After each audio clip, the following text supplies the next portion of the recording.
Does this ever happen with you? That you are at a social gathering, a networking event, or a friend's dinner party, and someone walks up to you, extends their hand, and says, "Hi, I'm Sarah." You smile, you shake their hand, and you say, "Nice to meet you, Sarah." 3 seconds later, the handshake breaks.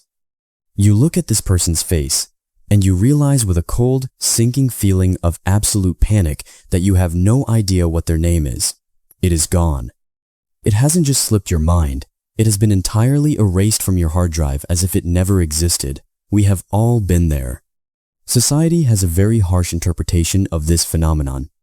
We are told, largely thanks to Dale Carnegie and decades of business psychology, that a person's name is to them the sweetest and most important sound in any language. Therefore, the societal conclusion is brutal. If you forget someone's name, it means you do not care about them.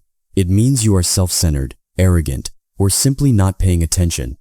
We attach a profound moral failing to a momentary blank stare. But psychology and neuroscience tell a completely different, much more forgiving story. Forgetting a name immediately after hearing it is rarely a symptom of narcissism or apathy. It is, instead, a fascinating glitch in the human cognitive machine. It is a collision of evolutionary biology, working memory bottlenecks, and neurochemical interference. Your brain is not trying to insult the person standing in front of you. It is simply overwhelmed by the sheer magnitude of data processing required to navigate a social interaction. Today, we are going to strip away the guilt and the social stigma. We are going to look under the hood of the human brain to understand exactly why a name is the most fragile piece of data in the universe. We are going to explore the next-in-line effect, the Baker paradox, the cortisol flush of social anxiety, and the evolutionary mismatch of the fusiform face area. If you are the kind of person who has to mentally refer to your new coworker as the guy with the blue shirt for 3 weeks, this deep dive is for you. The first psychological mechanism at play is a phenomenon known in memory research as the next-in-line effect. To understand this, you have to realize that meeting a new person is not a passive event. It is a highly demanding cognitive task. When a stranger approaches you, your brain does not just sit there waiting to record audio. It goes into overdrive. In a fraction of a second, your brain is analyzing their facial expressions to determine threat levels. It is assessing their body language. It is managing your own body language, making sure you are standing up straight, maintaining the correct amount of eye contact, and preparing your hand for a physical greeting. But most importantly, your internal monologue is racing. You are actively thinking about what you are going to say next. How do I introduce myself? What is my title again? Do I smile now? Because your working memory has a strictly limited capacity, it cannot simultaneously process complex outbound planning and encode simple inbound audio data. Your brain's central executive allocates all its processing power to the performance of the social interaction. Consequently, when the person says their name, the auditory information hits your ear, but there is no cognitive RAM left to write that data to your short-term memory. The name simply bounces off your overloaded cognitive shield. You don't forget their name. You actually never memorized it in the first place because your internal bandwidth was entirely consumed by the anxiety of your own performance. Even if you have the cognitive bandwidth to hear the name, the human brain is fundamentally hostile to arbitrary data. This brings us to one of the most famous concepts in cognitive psychology, the Baker paradox. Imagine I introduce you to 2 different men. For the first man, I tell you, this man's profession is a baker. For the second man, I tell you, this man's last name is Mr. Baker. A week later, I test your memory. Statistically, you are exponentially more likely to remember that the first man bakes bread than you are to remember that the second man is named Baker. Why? When I tell you a man is a baker, your brain instantly activates a massive semantic network. It lights up nodes in your brain related to bread, the smell of yeast, early mornings, white flour, and bakeries. The concept of baker has hundreds of associative hooks. The memory easily tangles itself into your existing neural web. But a name, Mr. Baker, or Sarah, or John, is completely arbitrary. It has no intrinsic meaning. There is no logical reason why the person standing in front of you is named John instead of Mike. A name is a floating, isolated data point with no associative hooks. The brain struggles to store isolated data. It is like trying to hang a heavy coat on a wall that has no pegs. Without semantic context to anchor the name, the information simply slides off the wall and disappears.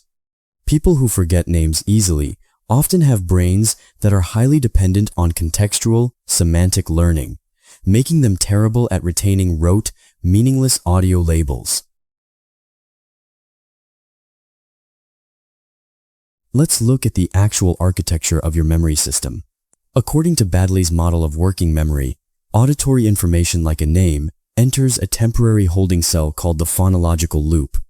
Think of the phonological loop as a tape recorder that only has a 15 to 30 second loop. When you hear a name, it plays on this loop. If you want to move that name from the temporary loop into your long-term memory, the hippocampus, you have to actively rehearse it. You have to repeat it in your head or say it out loud. Sarah. Nice to meet you, Sarah.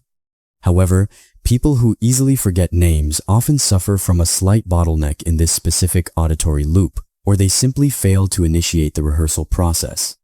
Because a social introduction immediately proceeds from the handshake into small talk.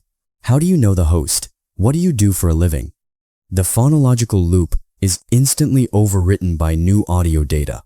The name is pushed out of the 15 second buffer to make room for the answer to the next question. Unless you consciously pause the conversation to mentally lock the name into your long-term storage, the biological design of your working memory guarantees that the name will evaporate. It is a hardware limitation, not a character flaw. For many people, forgetting a name is less about memory capacity and more about the endocrine system.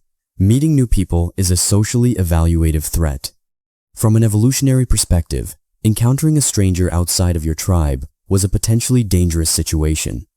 Even in a modern, safe environment like a cocktail party, your primitive brain often still registers a new introduction as a low-level threat.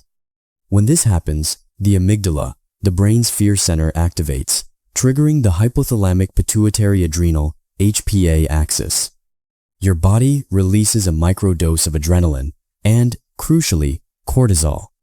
Cortisol is the stress hormone, and while it is great for helping you fight or flee, it is absolutely devastating to memory formation. Cortisol literally binds to receptors in the hippocampus, the brain region responsible for encoding new memories, and temporarily impairs its function. When you are socially anxious, even slightly, your brain is chemically blocking the record button.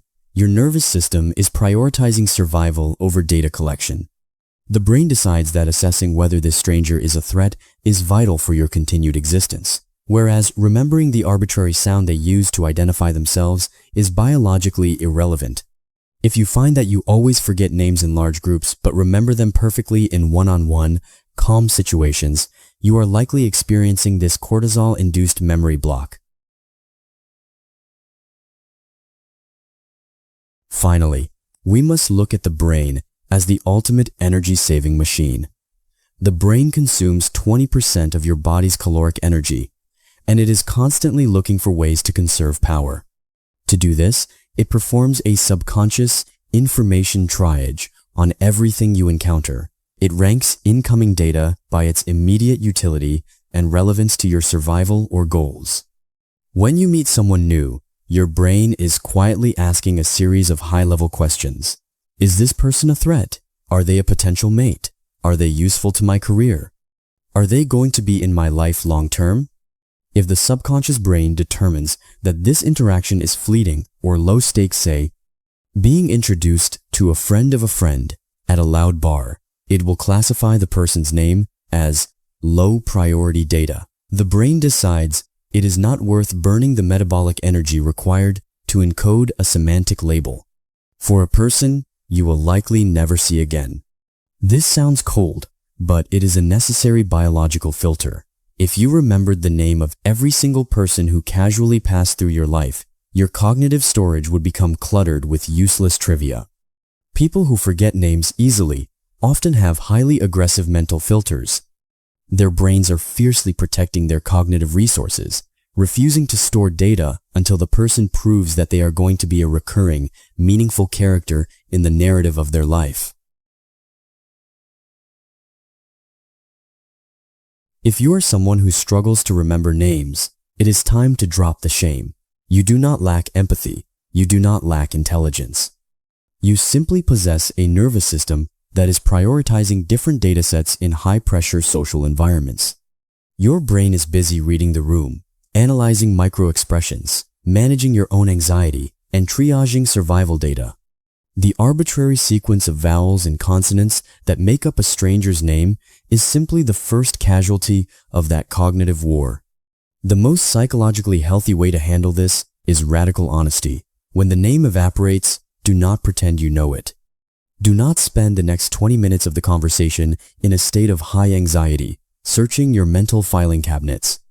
Simply smile, acknowledge the biological reality of the human brain, and say, "I am so sorry. My working memory just dumped your name.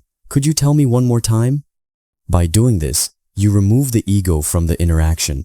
You admit that you are an imperfect biological organism operating a very complicated, very glitchy machine. And ironically, that moment of vulnerability admitting your memory failed often creates a much deeper, more authentic connection than pretending you had it all together in the first place. Forgive your hardware, take a deep breath, and ask for the name again. You are not a bad person. You are just a human being trying to process a very noisy world. Thank you so much for watching. Don't forget to like and subscribe to our channel for more videos.